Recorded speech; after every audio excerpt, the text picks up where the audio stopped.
Hello my friends, welcome back to Garhdo Goes Geek for a Halloween special, the first of two I have planned this year. This one is focusing on Sam Raimi and Bruce Campbell's horror trilogy of The Evil Dead. I had never seen The Evil Dead before, and it's always been one that's been on my list. And so this Halloween I decided to sit down and watch all three films, and I have things to say about them. Some good, some bad, but these seem to be three films that are very beloved in geek culture, and I think they'd be fun to dig into. So please join me as we discuss The Evil Dead. Join us!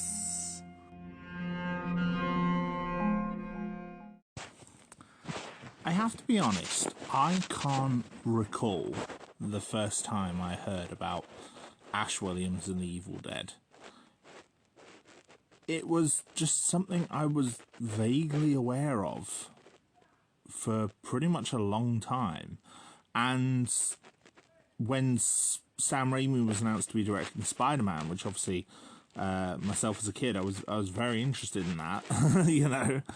Sam Raimi was announced as the director of The Evil Dead, and me also being, a bit of a fan of zombies at the time, and especially the George Romero films and the Resident Evil games, that sort of link to Evil Dead, which I knew was a zombie movie, but that was pretty much the only thing I knew about it.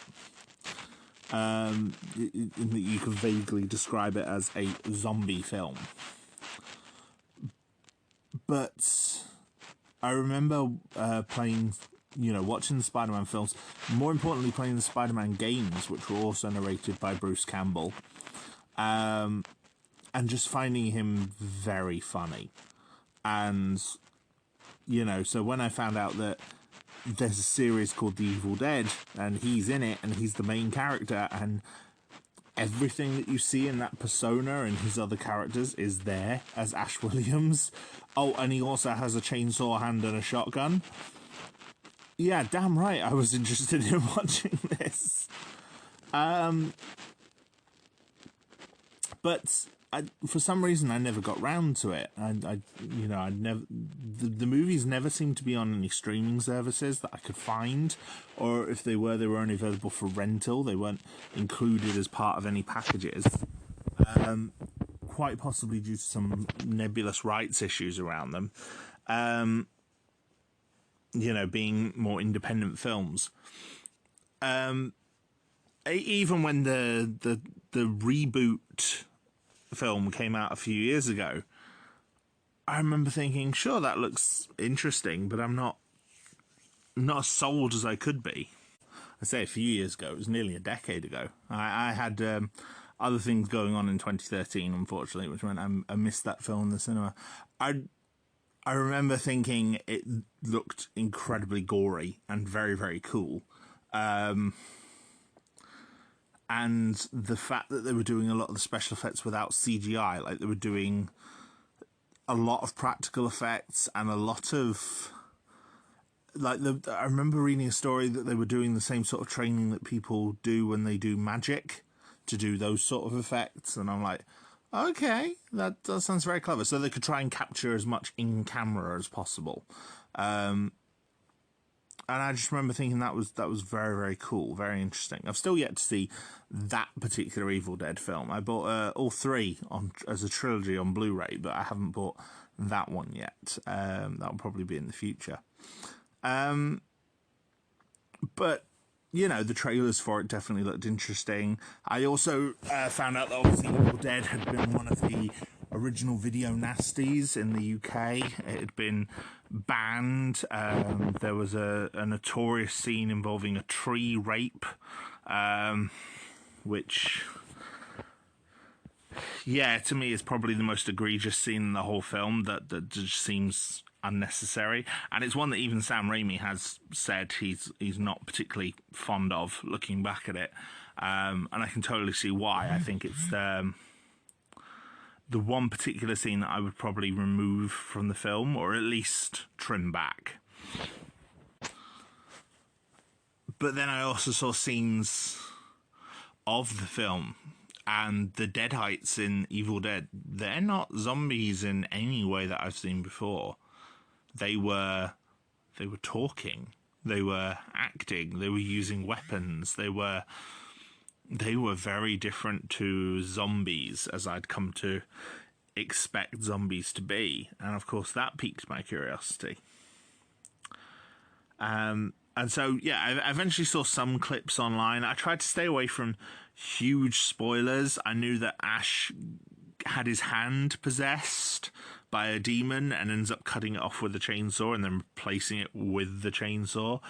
But I knew very, very little else about the plot of the two movies, except for the main thing, which is that Ash ends up in a cabin in the woods with his friends and girlfriend.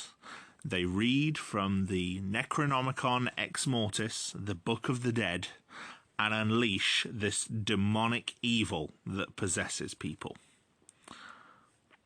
That was all I knew.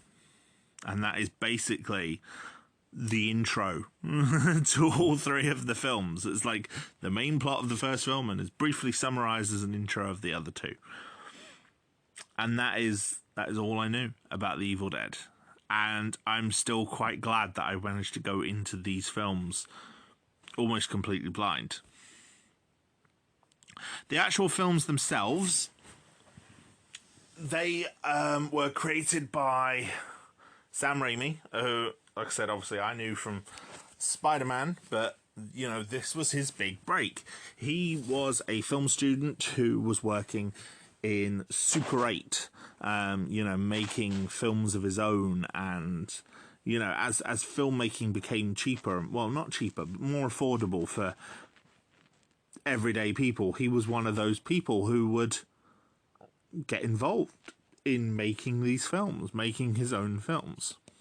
You know, as part of a wave of who at the time were up-and-coming film directors in the 70s. People like Spielberg, George Lucas, you know, riding the cusp of that.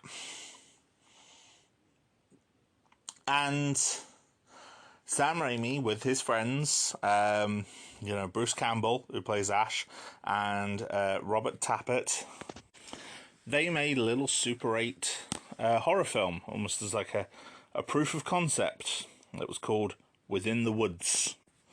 Now, Within the Woods acted almost as like a short demo reel, like a proof of concept thing, that Sam Raimi and Tapper and Campbell all used to then sort of acquire funding to try and make their own feature film. And it worked. They would show it to people, and people would say, "We like this, we'll give you some money." And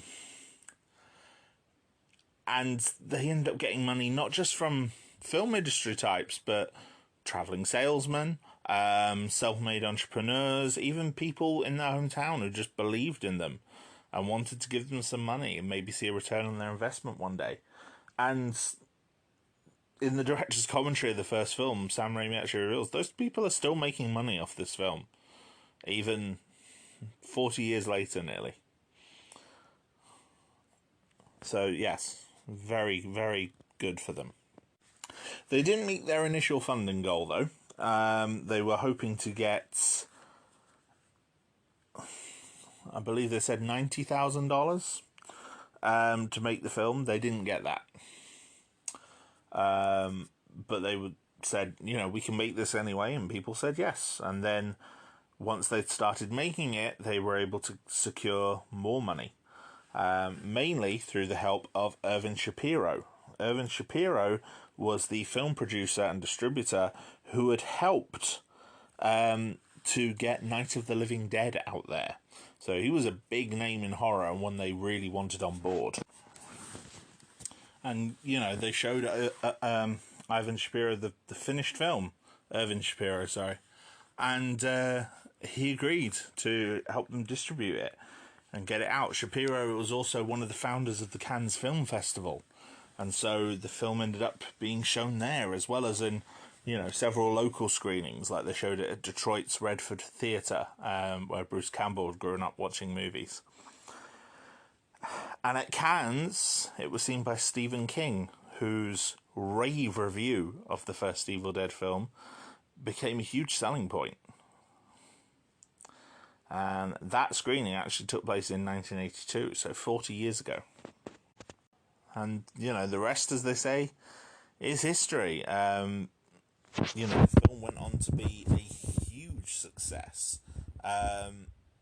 Made far more than its initial budget, but despite having a limited release due to being an X certificate in America.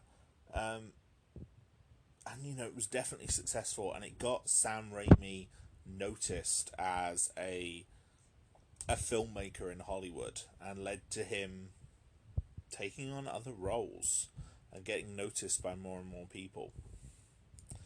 And that was what led to him to have a film career. And eventually that film career would spawn 2 more sequels. The first in 1987, so 35 years ago, was Evil Dead 2. And then the second sequel, Army of Darkness, was released under Universal. And that came out in 1992. So, again, 30 years ago. So, yeah, a lot of anniversaries here, which weren't planned by me, but just happened to be quite fortuitous when it came to actually deciding that this is what I wanted to work on for Halloween this year. Yeah, the films are good. They have a cult following. Some of them weren't quite as financially successful. Army of Darkness barely made its money back, for example, but it went on to become this huge cult hit. And there are quotes from Army of Darkness that I have heard in films and video games and just pop culture throughout the years, despite not knowing where they came from. Well, in some cases maybe having an idea where they came from. And this rags to riches story of a young aspiring filmmaker obviously became hugely influential, very, very popular. And these films went on to be successful, to be referenced, to influence other works. Other things in the horror and zombie genre especially took ideas that were in these films and ran with them. So, yeah. Evil Dead is a success story, and the franchise still going strong. We had the 3-season Ash versus the Evil Dead series, the first season of which I have actually watched. It came onto Netflix a while ago, and I was able to watch it all. And that was actually my first experience of the Evil Dead and of this character Ash, and oh my god, it's hilarious.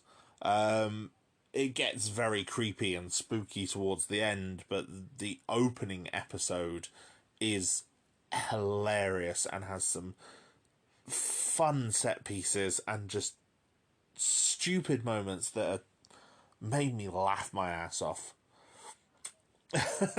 They really did. Really made me laugh my ass off. And yeah, more of that is definitely a good thing. And so I'm looking forward to getting around and watching season 2 and season 3 at some point. And the remake movie from 2013 is also getting a sequel, which is due to come out next year. It's going to be called Evil Dead Rise. And, I'll probably catch up on both of them and watch them at some point next year. And then, of course, this year as well has also seen the release of Evil Dead the Game. The 4v1 multiplayer battling game, which seems to be very in these asymmetrical versus games. And I think Ash as well has also appeared in Dead by Daylight. But this the Evil Dead game, I haven't played it myself yet, but I've been told it's not usually the sort of game I play. Like I don't know. I liked Left 4 Dead years ago, but yeah, it's multiplayer matchmaking. I find its own particular brand of hell. But saying that, it doesn't look bad.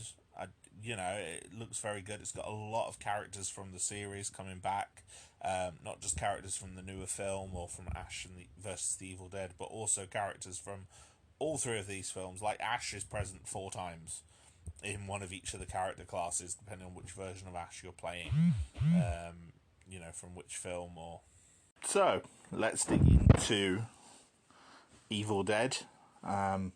Evil Dead 2 and Army of Darkness, and discuss my thoughts on the film, shall we? So, the first Evil Dead film is shorter than I expected. It's only about 85 minutes long. I quite liked it. But it doesn't have a full movie structure. And that's quite true of the entire trilogy, to be fair. What they are is a collection of incredibly inventive, for the most part, scenes that are stitched together with a core story, well, a loose story, and tremendous effects. Like, for the time, these were tremendous effects, especially considering the time and the budget. Like, there is stop motion in all three of these films, and I'm a bit of a sucker for stop motion anyway. I grew up watching old Ray Harryhausen films like Jason and the Argonauts and Clash of the Titans, so I'm a big fan of stop motion when it's done well. And some of it here is very well done. And some of the makeup effects as well are very good. The first film especially, the second two get very ridiculously splatter heavy. But it's clear that it's meant to be ridiculous. The first one has some quite wince-inducing gore effects. And despite the fact I know they're being done with, like, clay and paint and, I know what it is. The HD transfers I was watching for the Blu-ray, it's like they've been remastered, but you can still see elements of what all these things are, and you can tell what's a puppet and what isn't, and what is a special effect and what isn't, but it doesn't stop that some of them are gruesome to the point that you're like, ugh, that's ugh, not a fan of that. Plot wise, Ash goes to visit a cabin in rural Tennessee with his girlfriend Linda and his sister Cheryl, although I never got in the movie that they were actually brother and sister. I'm sure it's mentioned in dialogue, but I just didn't notice it if it was. Their friends Scott and Scott's girlfriend Shelley. Scott is a douchebag. Do not like Scott. He's a bit of a dick. But I think he's clearly meant to be. Like, they're clearly playing off certain horror movie allegories. They were filming this in 1979. Halloween came out the year before then as, like, the originator of the slasher. So, they're playing with horror movie archetypes that were, at the time, fresh and new, but now feel tired. I'm going to discuss this a bit more in my second Halloween special, so wait for that one.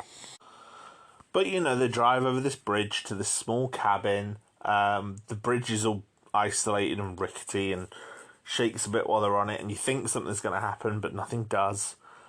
And, there's definitely a very strong unsettling vibe throughout a lot of things in the opening. And then you start getting what I mean when I say isolated scenes.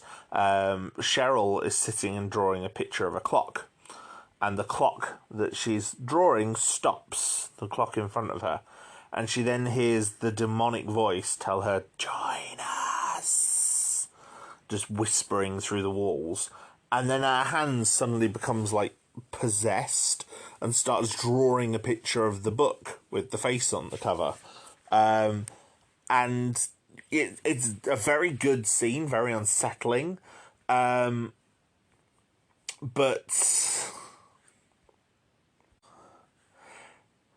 yeah, a good scene, very unsettling, and seems like a good precursor of what's to happen. But it's the idea of this is just an interesting scene that they just put in. And then the trapdoor flies open, so then they go into the cellar, and this is where they find the book, which in this one is called the Naturum de Monto, not the Necronomicon Ex Mortis. That becomes the next film that renames the book. And this is where the plot really starts, because they find a tape recorder from the archivist who was renting the cabin before then, or who owns the cabin. It's not entirely clear. And he plays a tape where he speaks aloud the incantations from the book, and this proceeds to resurrect a demon outside, which then attacks and possesses most of the core cast. It seems like Cheryl is the focus character for a lot of these early scenes. She's the one that tells Scott to turn off the tape. She's the one that gets agitated when the branch breaks. She's the one that goes outside and gets attacked by the tree. She's the one that pleads with Ash to take her away, take her home, and then they discover that the bridge has been destroyed. She's the one that goes hysterical, and this is where you start to realize, she's not the main character here. She's going to be the first one to die. She's not the final girl here. You have... then she becomes a Deadite. She threatens the others. They trap her in the cellar. The voice of the demon speaks through her. She wounds Linda. It's very good, very unsettling. I like it. And then it just proceeds from there. Like, Shelley gets attacked and, possessed by a demon, becomes a Deadite. The demonic force is illustrated really well with just this floating camera that moves really fast across the environment and through the windows and around the house, the cabin. I really like that. Really like that. And, from there, they end up killing Shelley, dismembering her in quite gory fashion, but it's very funny as well. It's like the effects are good, but there's elements of just splatter that are so... Splatter always makes me laugh if it's done well. It can be gruesome at times, but it could also be very, very funny. And some elements of this were funny, but the humour would definitely become more apparent in the sequels. There's a very good scene where, after they've dealt with Shelley and Scott has now come in, he tried to escape and got injured by the trees and just died on the couch, and Ash is sort of stuck there. His best friend has died. His sister's in the cellar, chained underneath, taunting him through a gap through the cellar door. And then at this point, Linda has become a Deadite and is just sort of sitting there cackling with glee. And it's so good. It was a real unsettling vibe, and you just were really wondering how Ash was going to get out of this, because Ash in this film is not the heroic character that we get later on, despite the fact that Ash is a dork as well. Like, Ash is, as in Evil Dead 2, he's a bit of a dumbass at times, and Army of Darkness also capitalizes on that and turns him into a bit of a 90s action star. But he's a dork. He's not cool. He's not a hero. He's in this film he's a scared kid. A young man who is scared and has just lost his friends and his family. And yeah, there's also some really interesting tricks with the camera that exemplify all three of these films, but sort of start here where you have the aspect ratio will be off, but then the frame has been contorted, and so it makes everything seem a bit off kilter. There's Dutch angles. There's I'm not sure if things are being shot at a faster frame rate and then slowed down, or shot at a slower frame rate and sped up. There's definitely some frame rate trickery for some of the more animated sequences. There's also the director's commentary. Sam Raimi revealed that they actually dubbed a lot of this in ADR, after shooting, because of sounds on set and things like this. To get a cleaner sound, they just basically dubbed it. And so sometimes that can leave a bit of a disconnect between the vocals and the what you actually see, which really helps translate the kind of unsettling feel. And there's one really, really good callback that I quite liked when he eventually confronts Linda. He can't bring himself to dismember her, so he sort of takes her out to bury her. And the Deadites have this thing where they'll sort of flash back from their possessed form to their normal form and kind of try and taunt you with the person that they used to be, which is so cool. It's really cool. It's the whole possession aspect rather than being undead. And I really like it. And there was a bit earlier in the film where he gave her this pendant. It looks like a magnifying glass. It's like a little magnifying glass pendant. And he gives it to Linda, and he kind of pretends to be asleep when he's giving it to her. And there's a lot of tight focus on their eyes, on both Ash's and Linda's eyes, and panning back and forth between these tight close-ups as they're kind of looking at each other and looking around each other.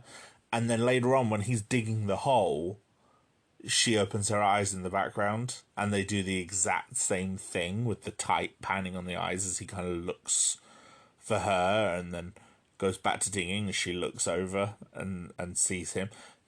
Very clever, very cool. One that I did catch as a nice bit of mirroring. But yeah, the biggest main set piece of the film is probably the final confrontation where Scott and Cheryl both escape and fight Ash throughout the house, and parts of the cabin get absolutely trashed. And this is after he's already covered in blood because he ended up decapitating Linda outside. And so he's covered in her blood, and is desperate to try and find a way to win. And that's when he noticed that the book has ended up close to the fireplace, and it's singeing. And because it's singeing, not only is it singeing, but also Scott is. And so, he fights the two off. There's lots of very gory effects. Like I said, with the real wince-inducing effect, there's one where Linda's corpse kind of scratches at his leg. And you see his pant leg rip, and then you see her fingers digging in his leg, in his calf, and it's clearly done with clay and poster paint, but my gosh, it looked good. it was a really good effect because you could see the depth to it as her fingers are actually in what looks like flesh, and the blood that was coming for it. Oh, it was an amazing shot. Doesn't slow Ash down any. He proceeds to then leap and jump about in the fight. But yeah, he manages to grab the book and throw it into the fire, and Scott and Cheryl just sort of freeze in place, and then using this stop motion effect, they rapidly decompose. And that's kind of cool on its own, but then just as that happens, these big, large arms burst out of both of the corpses, drenching the whole place in blood. It's like the demon kind of tries to break out of them at the last minute, but can't go anywhere and kind of gets sucked back in. And Ash sort of stumbles away into the dawn, only to get pursued in the last shot by the demon. Which, rushes all the way through the woods and then around the cabin and straight out the front door to him. I loved it. It was good. This is the one I like the least, and I'm still this positive about it. It was very good. Very, very well done. And I would not think that this was someone's first major film project. It's done with a lot of knowledge, almost. And there's a lot of technical stuff in this that is very clever. Like, there's a lot of makeup effects. There's a lot of stunt work, almost. There's a lot of body doubling, shot mirroring. Lots of camera trickery as well. Shots that camera shots that are choices, that are very definitely choices. They're not just a shot reverse shot. It's like, no, there's thought about where the camera is going to be and what the scene is trying to convey. It's a good film. And like I said, when I say it's the one I like the least, I don't hate it by any means. But this also doesn't feel like what Evil Dead becomes. What Evil Dead becomes is very different to what is presented here. This is presented as a very straight-up horror movie. It is gruesome, it is gory, it is designed to be terrifying. And yes, there is, like I said, a bit of a haphazard, bit of a disjointed nature to it, because it's just scary scene, scary scene, scary scene, building scene, scary scene. It's just things. It's good ideas, all thrown in and done as to the best they can be. And it means sometimes there's not as much build up, but then the whole film is building up as well. It's kind of hard to explain what I mean.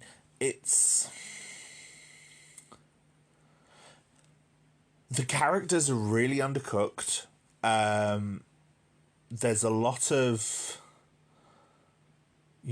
minor elements that kind of reflect later on. But the actual characters themselves are really underdeveloped. I mean, there are some really cool moments. I mean, for example, during the final scene, Ash goes back into the cellar to find, because he's got a shotgun, and he goes back to find the bullets that he saw earlier when he was exploring the cellar.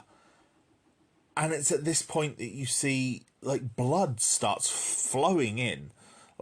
Gallons of the stuff. It comes out of the pipes, it drips into the light bulbs, it drips over a projector, which starts projecting blood into Ash's face.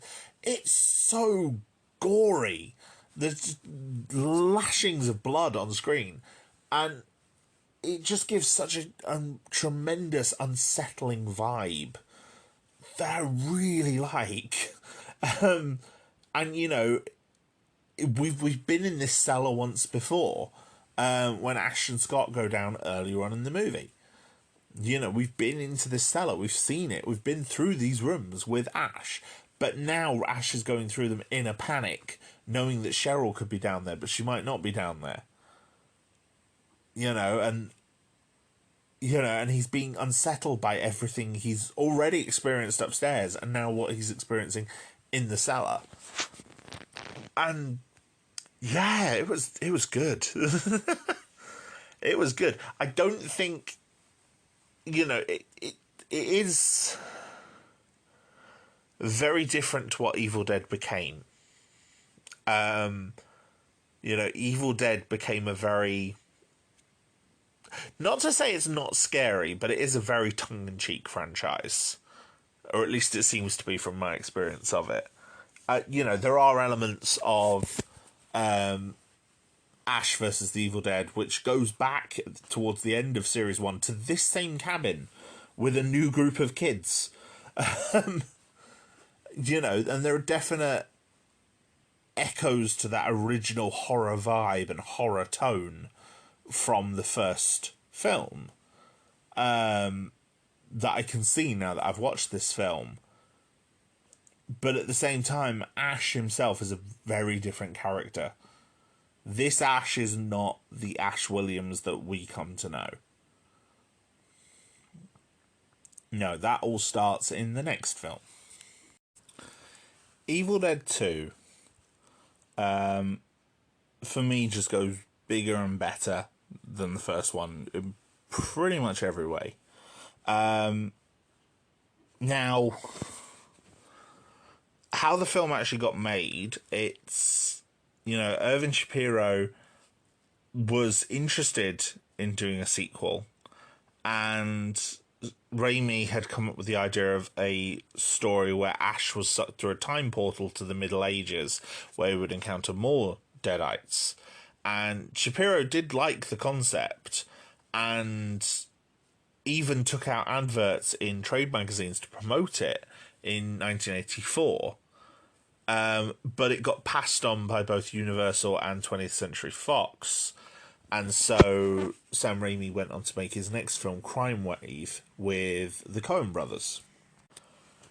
Crime Wave, however, was not successful. And so, Raimi, Tapper, and Bruce Campbell took up Shapiro on the sequel offer, eager to keep their, already lagging careers successful. They wanted to be filmmakers, and so they go back to what audiences had liked. And it's around this point that another player enters the game, which is Dino De Laurentiis. He owned the production and distribution company De Laurentiis Entertainment Group, and he asked Sam Raimi if he'd be interested in directing an adaptation of the Stephen King novel Thinner. Thinner was part of a plan between De Laurentiis and King to produce adaptations of several of King's horror novels and short stories. Stephen King himself was actually directing the first one, Maximum Overdrive, which was based on the story Trucks. And while working on that, and while working with people at De Laurentiis, he learned that Raimi was trying to make Evil Dead 2 and was having trouble attracting funding. And King, being this huge fan of the first film, in fact, his review being the one that had helped it become a favourite at Cannes, called De Laurentiis and asked him to fund it. And while De Laurentiis was sceptical at first, he met with Raimi and the others, and they highlighted that the first film had done very, very well on the Italian horror market, especially. There was a big boom in Italian horror at this time. I spoke about George Romero's movies before. The Dawn of the Dead, which had released in 1985, I want to say. That did very, very well when it was released in Italy. Got called Zombie.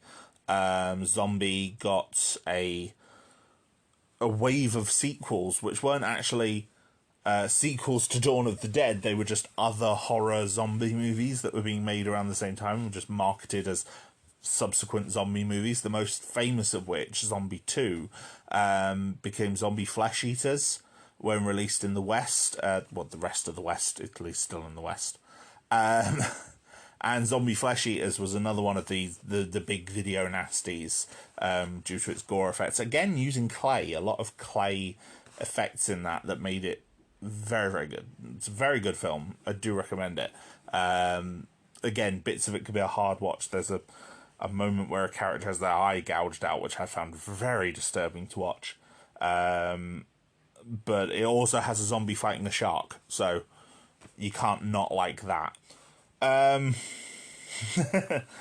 yeah, De Laurentiis was apparently wowed within 20 minutes of meeting with Raimi and the others and hearing their pitch, and agreed to fund Evil Dead 2 for $3.6 million, but he requested that the film be more similar to the predecessor rather than the medieval film themed proposal, which would actually become the next sequel, Army of Darkness, which we'll talk about in a minute.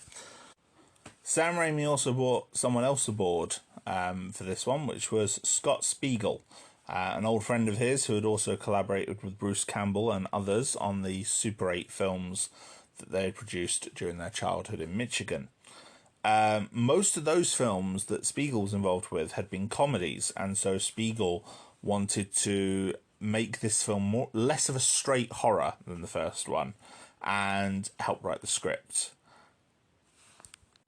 He was a big Three Stooges fan, along with Sam Raimi, so they had that in common. A lot of love of slapstick comedy. In fact, all of the Evil Dead films feature credits for what is called a fake shemp, which is a term sort of coined by Sam Raimi based on a Three Stooges sketch. The fake shemp is essentially anyone who body doubles for one of the lead actors, and obviously the first film had several because they were shooting in the middle of winter in rural Tennessee, so a lot of the characters got ill or weren't able to shoot major scenes.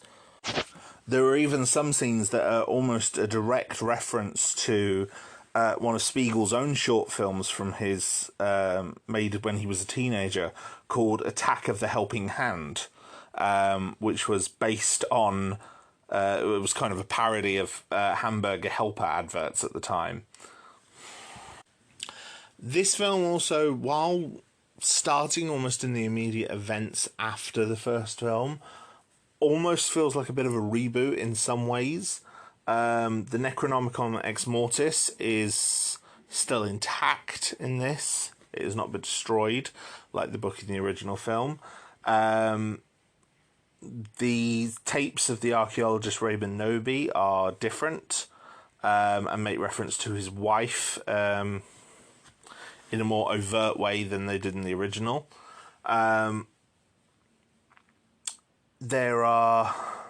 There's only Ash and Linda in the cabin. The others are all missing. The cabin is not in the destroyed, blood-soaked state it was at the end of the first film. So yeah, there's a bit of retreading ground. We still see the same pendant being given to Linda. We see Linda being killed, turning into a Deadite and being dispatched by Ash in a very similar way, with having her head cut off and then her body buried. And the effect that has on Ash. And then we see the evil force throwing Ash through the woods in the daylight. Ash himself even gets briefly possessed by the demon himself, but then the sun comes up and he's returned to normal. You know, he goes to the bridge and finds it's been destroyed in spectacular fashion.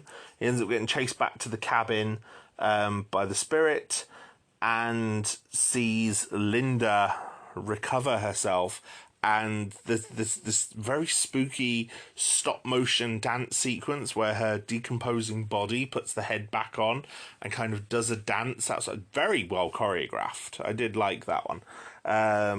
Very ethereal. But, you know, the head ends up in the house, bites its hand.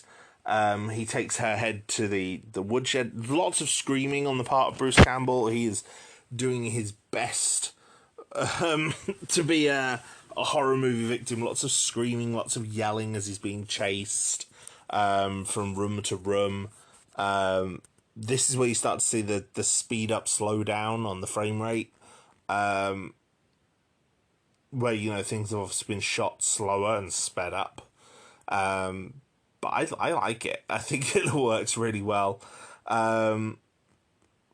You know, his hand becomes possessed and tries to kill him. There's scenes where, you know, everything in the room is laughing at him, like the lights, the cupboards, the mirrors. You know, he looks in a mirror at one point in a callback to a shot from the first film. There's a shot in the first film where he sees the mirror and the mirror is black and there's like his reflection on a black background, and he reaches out to touch it and it's water and his hand goes through it, and then he kind of pulls back like, ah! And that leads to, you know, the panic and the unsettling nature of it.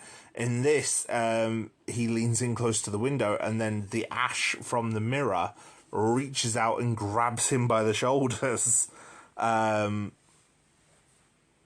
sort of implies that he's being possessed. Much scarier in its own way, but also much more tongue-in-cheek. You know, the first one's just very bizarre and unsettling, like, oh, it's all perceptions of reality and he's going mad. In this, it's a bit more on the nose, but I don't know, it really worked for me.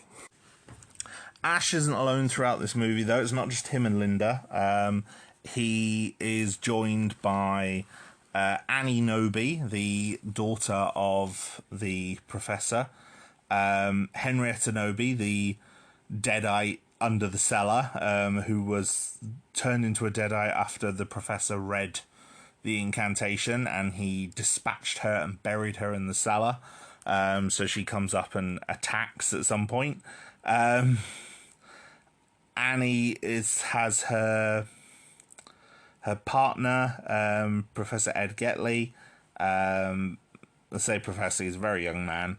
And Bobby Joe and Jake, who are, you know, the man who drives the tow truck and his girlfriend Bobby Joe, who help Annie and Ed get to the cabin.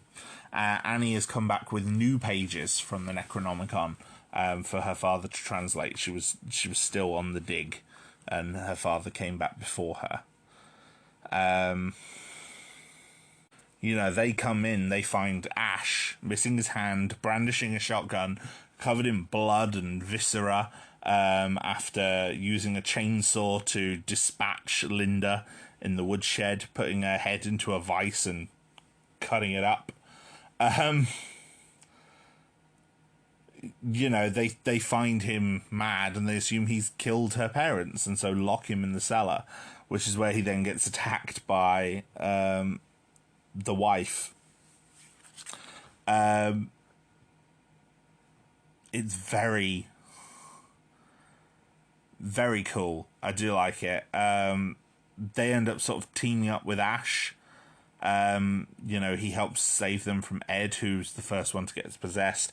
Bobby Joe panics, tries to escape, gets attacked by the trees again.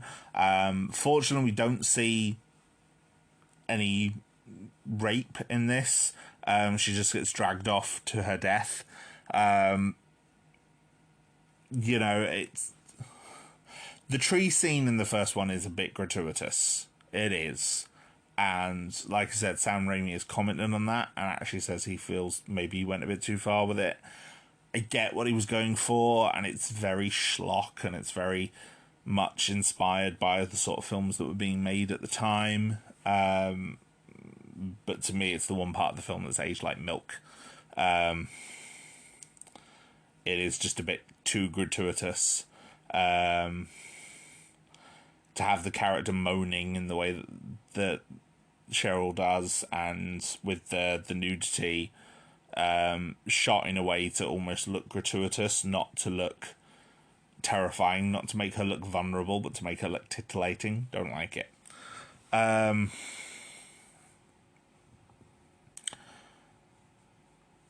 But yeah, this is where we get the awesome scenes in this film, the things that become the most well known about the character of Ash Williams. He gets the Remington shotgun, which he saws the end off of, and the chainsaw. You know, and this is where, you know, he becomes the Ash Williams that we know. You know, there's elements of it at the start of this film, especially when he sort of takes command, once Annie comes back and once she starts to trust him. You know, but he's also dealing with his own potential possession in this. And like, he only stops trying to kill Annie when he sees Linda's necklace. Which I think is quite... I think he acts that quite well as well. You know, Bruce Campbell's... You know, he's one of those actors, I think he does a good job.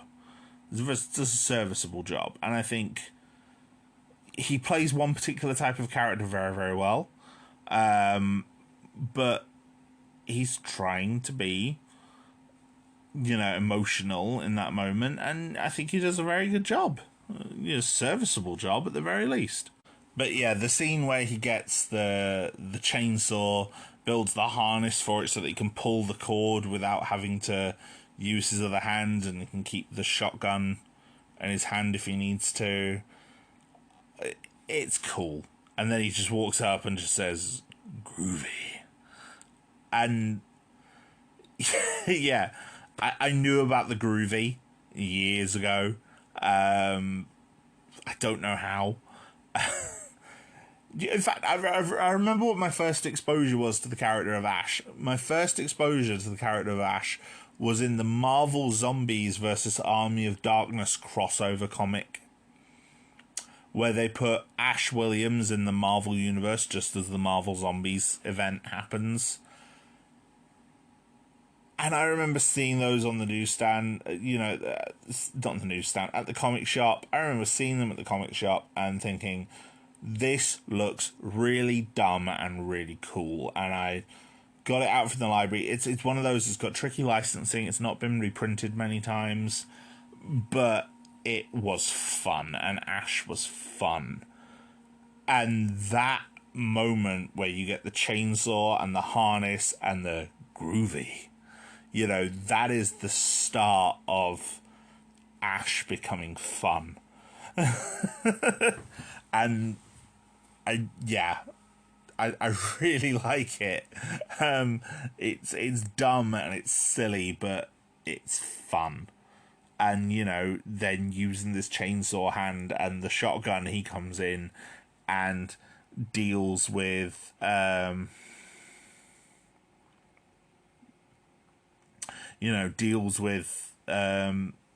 Deadite, Henrietta, her name is, Professor Noby's wife, and she kind of morphs into this bizarre form,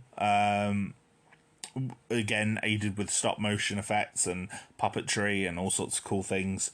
But, you know, he fights that while Annie does this incantation, and then his hand reappears to, like, stab Annie in the back because she's reciting this incantation, but she manages to do it, and then at this point the trees are, like, beating on the house after having uprooted themselves and moving closer to the cabin, and they're beating on the roofs.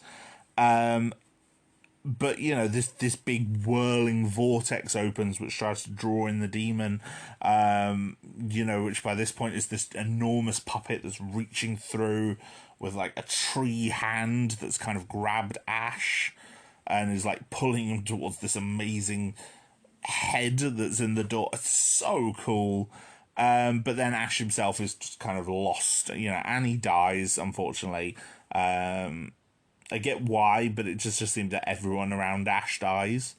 And yeah, he falls through this sort of vortex, along with his car and the tree, and lands in the Middle Ages, confronted by a load of knights who think he's a Deadite at first, but then this like harpy creature flies in and attacks, and Ash shoots it with a shotgun, and they call him a hero.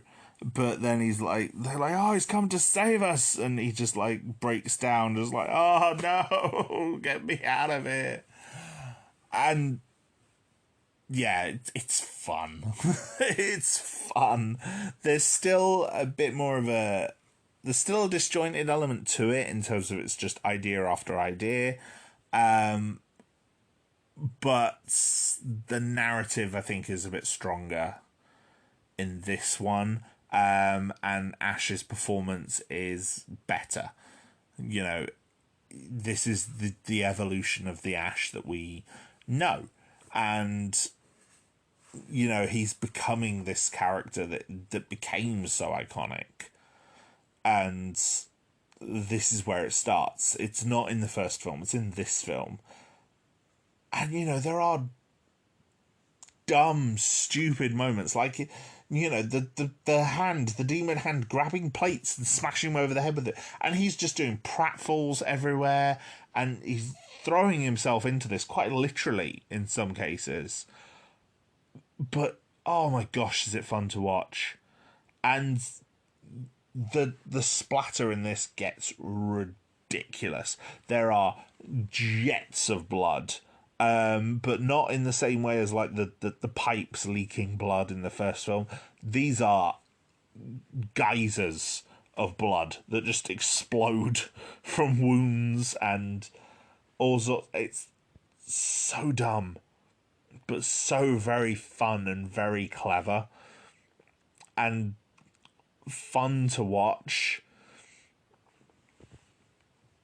Like, yeah, I had a blast with this one. I really did. I think of the three films, this will be the one I probably watched the most. You know, if I'm going to revisit them, if I'm going to revisit any of the Evil Dead films, I think this is the one I'd watch. It's very funny. Still with the right elements of horror there, that it's still definitely a horror film. But yeah, it's fun and it's dumb, but in all the best ways, it feels just schlocky, but good schlock. You know, there's a lot of schlock that's bad. This isn't. This is good schlock. You will watch this for the experience of watching it, and you'll enjoy it, and it's worth doing for that exact reason. So yeah. Evil Dead 2. I had a really good time with this one. Really good. Evil Dead 2 obviously went on to become a huge feather in the cap for Sam Raimi. It was more successful than the first film, and it definitely had a bigger mark on his career. And this is what led to him continuing to this partnership with De Laurentiis and continuing making more movies with him. But, you know, he worked with one of his brothers and created Easy Wheels, which released in 1989.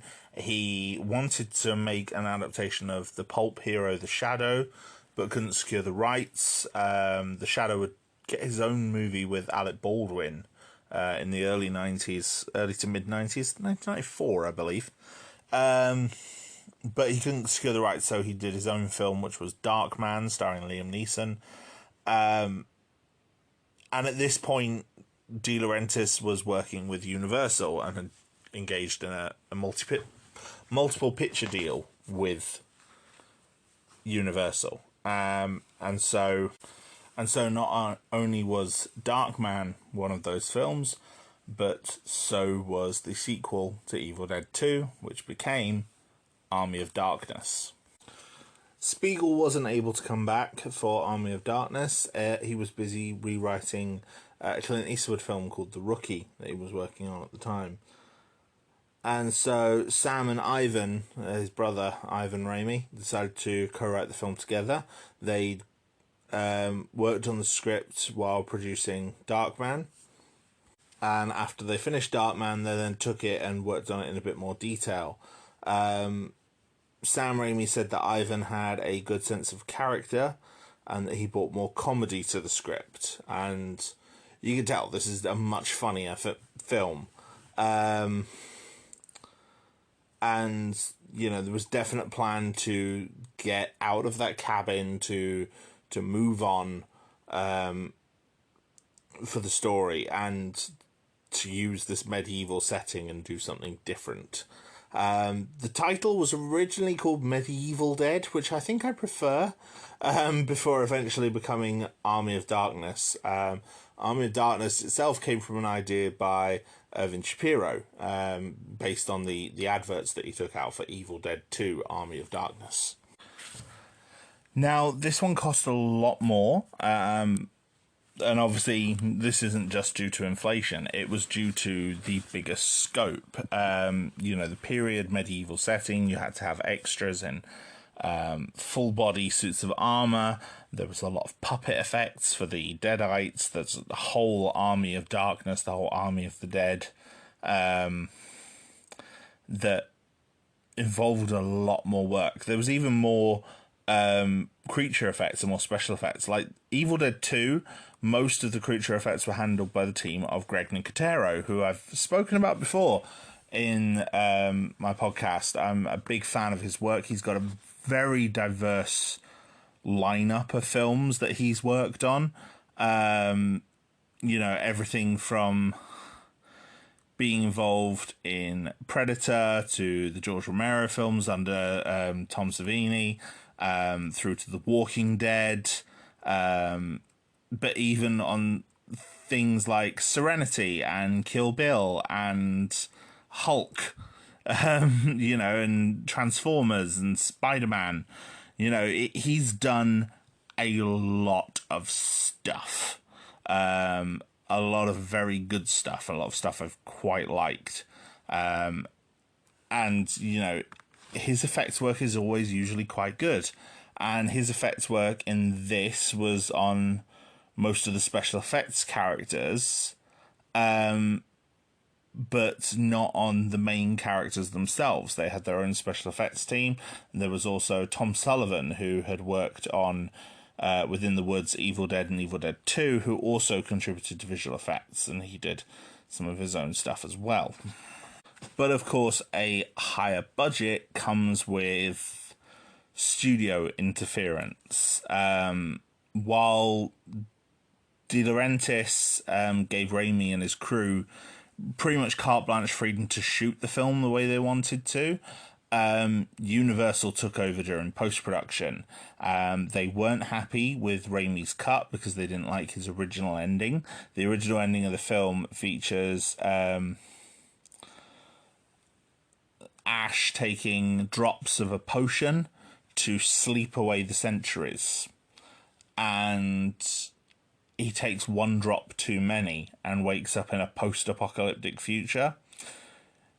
Now, I like that ending because it seems very much reminiscent of the sort of what the hell ending that Evil Dead 2 has. Because the ending of Evil Dead 2 that leads directly into Army of Darkness is an interesting one. Although there is, again, like with the last film compared to the first film, there is some slight retconning of the ending of the last one into this one. Again, probably not helped by changing distribution and licensing. Like there was some licensing issues with this film, I know, probably due to the involvement of Universal and the distribution rights they had. I know that certain elements from this could not be used in Ash vs. Evil Dead. So, you know, the common elements like Ash and Linda, the cabin, and the Necronomicon can obviously be used, but elements such as Arthur, Henry the Red can't be used. But they are obviously owned again in some way because they're now reappearing in the Evil Dead game. So whatever rights issues there were, I'm guessing have been cleaned up. So yeah, this film also has a very, very cool poster. Like, the poster it's a very Frank Franzetta style picture of Ash with his chainsaw hand, shirt ripped, standing on top of his upturned Oldsmobile, surrounded by the army of the dead, with the castle in the background and the female lead kind of draped around his leg, whilst several mini versions of himself are trying to set him on fire. And so, yeah, Universal got involved, and they wanted the ending changed. They wanted some other changes to the scene as well. I do kind of like the new ending that they added, although it does make Ash look a bit too cool. Like, I like the idea that Ash is a dork, because he is a dumbass. You know, he's not meant to be a brave and capable action hero. He's an idiot who's in way over his head. You know, he's a wise guy. You know, the taglines for this film actually say that. You know, he's a wise guy. But in the proper definition of a wise guy, so yeah, he's cheesy. And the ending, I think, makes him a bit too cheesy. It leans onto that way too hard. Whereas I like the idea of, you know, Ash in this is pretending to be someone he's not because he knows more than they do. So he's acting more confident. And then, of course, the narrative device in that original ending is he's telling that story to the people he works with. So, of course, he's going to embellish his own role. And, you know, it feels like if that's the case, if they then go and show that, no, actually, he is pretty capable and pretty badass, I don't know, it seems to invalidate that a little bit for me. It's still cool, though. Like, both endings are good. And I think which one you prefer is entirely up to you. I'd say the new ending by Universal, while not the one preferred by Raimi, is definitely the canon ending based on Ash vs. Evil Dead. Like I said, it's not terrible, but yeah, I kind of liked it. I did kind of like it. I get what they were going for with the original ending. And while there are flaws I have with the new one, I still enjoyed it. The actual film itself, though, is, again, very cheesy. There is some cheesy ass stuff in this. Like when Ash lunges for his chainsaw, hand outstretched, or stump outstretched. He doesn't have a hand on that side. You know, and inserts it into the chainsaw and then comes down and brings it down on the Deadite. That's very cool. But again, so dumb. A lot of his lines, like we get another groovy when he builds himself a hand, like an actual bionic hand almost, out of like medieval tech. You know, he turns his Oldsmobiles into a steam engine death machine.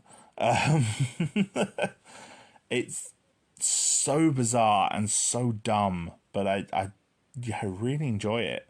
And it was fun. Yeah, he gets captured by the men of Lord Arthur, who suspect him of being a spy for Duke Henry the Red, who Arthur is at war with. I think the implication here is that it's meant to be like King Arthur, but it's not explicitly stated. There's a wise man who works for Arthur as well, who's played by Ian Abercrombie, who is a actor I've seen in a few other things. You know, he does pretty good work in this. He sells the wise man role quite well. I think the implication is that, you know, it's Arthur and he's Merlin, or at least it's meant to be reminiscent of that. And he says that Ash can return home using the Necronomicon Ex Mortis, which they don't have. So Ash must search for the Necronomicon. And he's reluctant to do so until he gets attacked by a Deadite in the castle. And then obviously goes off and does it. When he finds the Necronomicon, he ends up getting chased by the demon into a windmill where he crashes into a mirror. The mirror shatters and small reflections of him then come out of the mirror shards. And it's played for comedy. You know, played for a lot of comedy and very, very silly. There's like I watched the director's cut version for the most part, and then watched the theatrical ending. And I know the windmill scene was altered between the two, but in the version I watched, like this evil ash comes out of his shoulder, and there's a lot of quite cool puppet work involved. And I don't know if it's green screen or if they actually have just a very, very good puppet head. But yeah, he kind of buries this evil ash. But it's not the last we'll see of him. He comes back.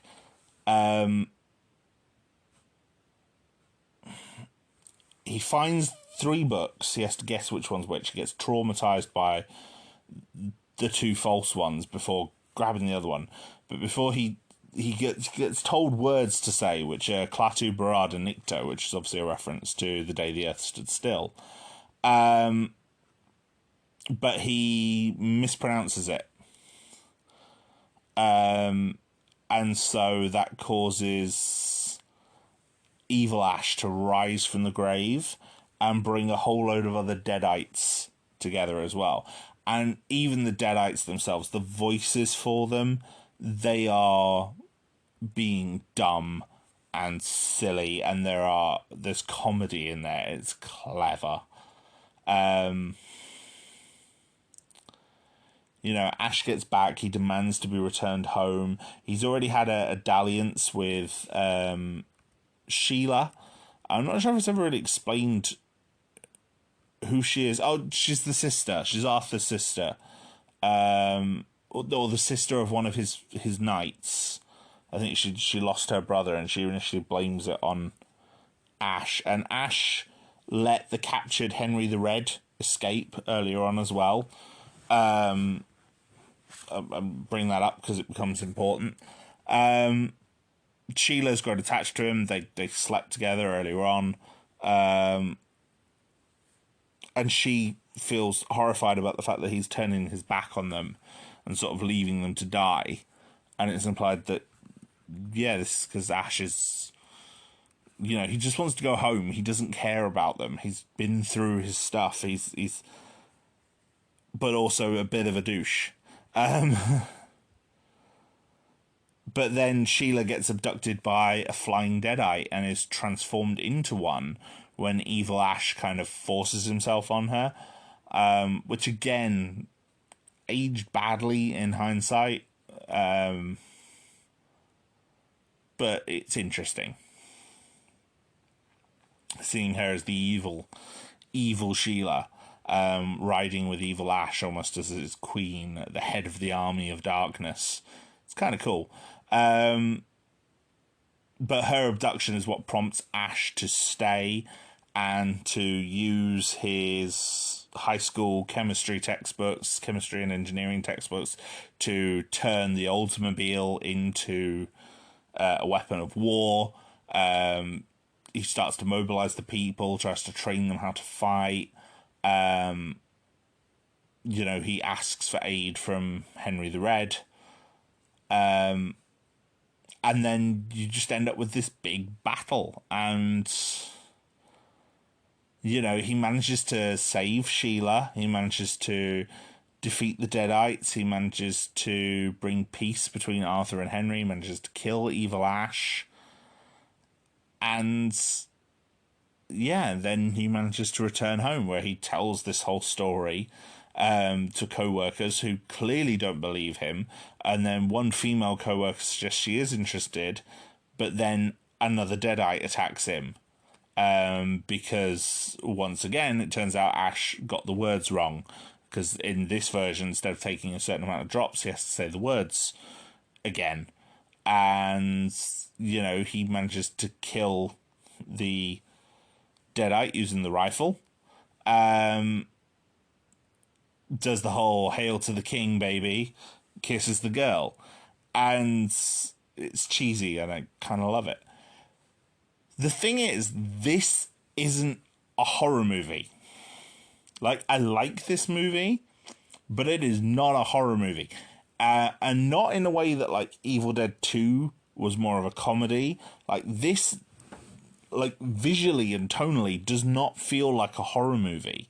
It feels like maybe a spoof version, but very similar to, like, the old fantasy epics. You know, there's elements of, like, Jason and the Argonauts, and there's elements of Conan the Barbarian, and there's elements of, you know, Excalibur in there. You know, it's a big, you know, it's a sword epic. There's still definitely some horror moments, and, you know, the bit where he's being chased by the evil, you know, using the same camera trickery that they used in Evil Dead 1 and 2. It's definitely good, and it works. And, you know, there's elements of the, like, where he's being attacked by the mini ashes in the windmill, which are so similar to that they act almost like little evil pixies.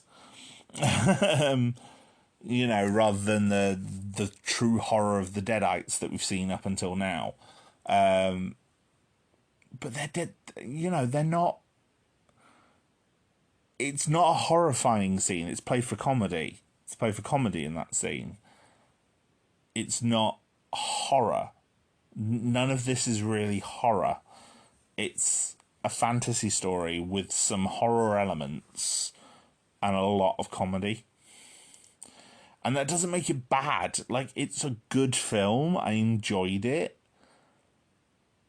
And like I said, there's so many good quotes in this. So many good quotes in this one that I've heard throughout the years. You know, and some of those quotes come from Ash himself. Like, I have heard Ash's quotes said not by him, but by other characters inspired by him. One that clearly springs to mind in just ripping off a lot of old lines like this is Duke Nukem. Like, Duke Nukem says, "Hail to the King, baby," and "Come get some," and "Give me some sugar, baby." And it's like, those are all lines that Ash says in this. You know? And, you know, there's a lot of fun lines. Like, the Deadite Sheila saying, "You found me beautiful once," and him going, "Honey, you got real ugly." Or, again, another one of her lines, she says something like, I may be bad, but I feel so good. And it's just, it's fun and dumb, and yeah, I really kind of love it. I really, really kind of love it. But yeah, I really had a good time with this. It was fun, and the battle scenes were quite fun.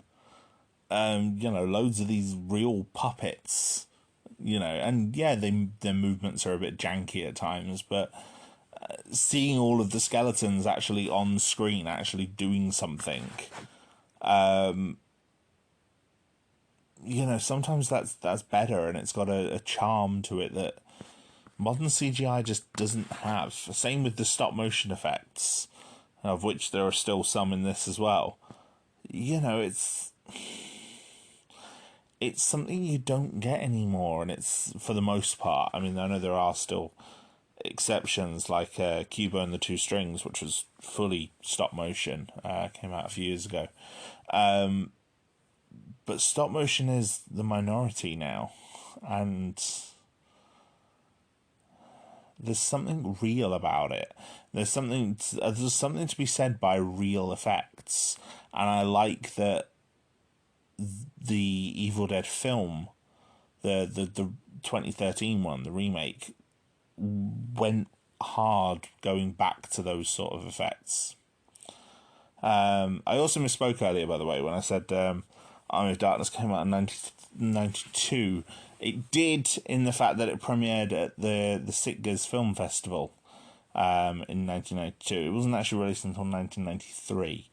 And so the new one came out 20 years after Army of Darkness. But it's good. I enjoyed it. I enjoyed it for what it was. And yeah, watching all these films makes me want to go back and see more of this character. Army of Darkness is very different. Like, this is the one I could probably show my kids. My kids are teenagers, and I'd be happy with them.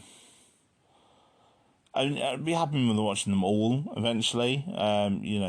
They're younger teenagers, but at the same time, it's like I'd probably show them Army of Darkness first, because it's the less straight up horror, and it's more similar to what they've known before.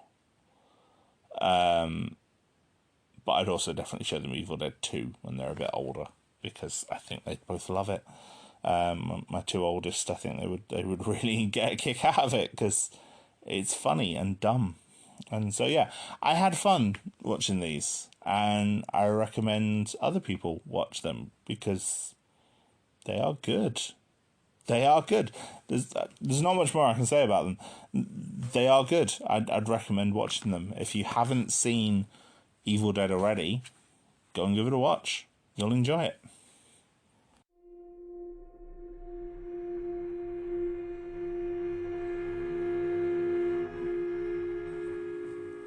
So, thank you for joining me once again, my friends. This is a bit of a shorter episode. It's not really one of the regulation episodes I'm planning this season. I've got other stuff coming that's doing that instead. I've got a lot of watching to catch up on. So yeah, there's a lot going on that I'm watching in the background to try and get these episodes out before the end of the year. Because these are topics that I want to cover. I do have one more Halloween episode coming. That's going to be up hopefully on Halloween itself, looking at Cabin in the Woods. This one's going up a couple of days early.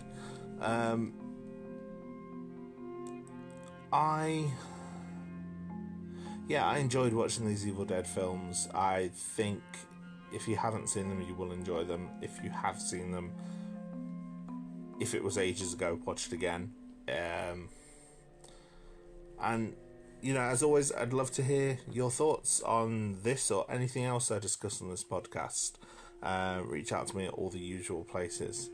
Hope you all have a great Halloween, whatever you end up doing. Hope you have loads of fun, get loads of candy, and just have a great time. Personally, I love Halloween. I enjoy Christmas as well, but I love Halloween. There's something about Halloween that I really like, and I always wish I did it bigger and better than I do. It's one thing the Americans seem to have right, is that they make this big fuss on Halloween. So yeah, everyone, look after yourselves, look after your mental health, and have fun this Halloween. Enjoy the spooks, enjoy the atmosphere. Until next time.